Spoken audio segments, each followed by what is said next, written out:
Guys আসসালামু আলাইকুম, সবাই কেমন আছেন? আমি ভালো আছি আপনাদের দোয়ায়। আজকে একটা ভিডিও নিয়ে আসলাম। তো এই যে শুক্রবার, আজকে গরু মাংস রান্না করতেছি। বড় পাতিলে বসিয়েছি, এগুলো কোরবানির মাংস বেশি করে রান্না করতেছি। এগুলো আপনার বাসি করে খাইলে অনেক মজা। আলু দিয়ে রান্না করব। তো আমার প্রায় কষানো হয়ে গেছে, ঝোল দিয়ে দিছি, তরকারিটা হয়ে আসছে, নামিয়ে ফেলবো। খাওয়াটা যেটুকু পারি আপনাদের সাথে শেয়ার করব। এখন বাজতেছে 3টা 10। তো রান্না করতে করতে লেট হয়ে গেছে। তো এই যে এখন খাচ্ছি, আর আমি আর আমার ছেলে। অনেক গরম, ভাতও গরম, তরকারিও গরম, মানে ধরা যাচ্ছে না, অনেক গরম, একদমই ধরা যাচ্ছে না।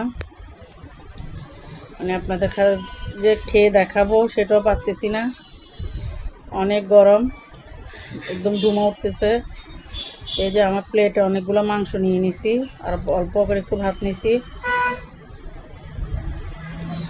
মাংসটা অনেক মজা হয়েছে। তা আপনারা সবাই কেমন আছেন জানাবেন। কী দিয়ে খাইছেন আজকে জুম্মার দিন, শুক্রবার। আমি তো গরু মাংস দিয়ে খেয়েছি, অনেক মজা হয়েছে গরু মাংসটা, রান্নাটা অনেকগুলো নিয়ে নিছি।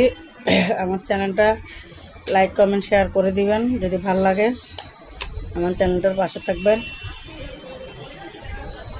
তো এই যে আমার খানা শেষ, এখানে হাড্ডিগুলো খাবো আস্তে আস্তে। আপনারা সবাই ভালো থাকবেন, সুস্থ থাকবেন, আমাদের জন্য দোয়া করবেন। আমি আপনাদের জন্য দোয়া করতেছি। আমি তো আপনাদের সব ভিডিওই দেখি। আল্লাহ হাফেজ।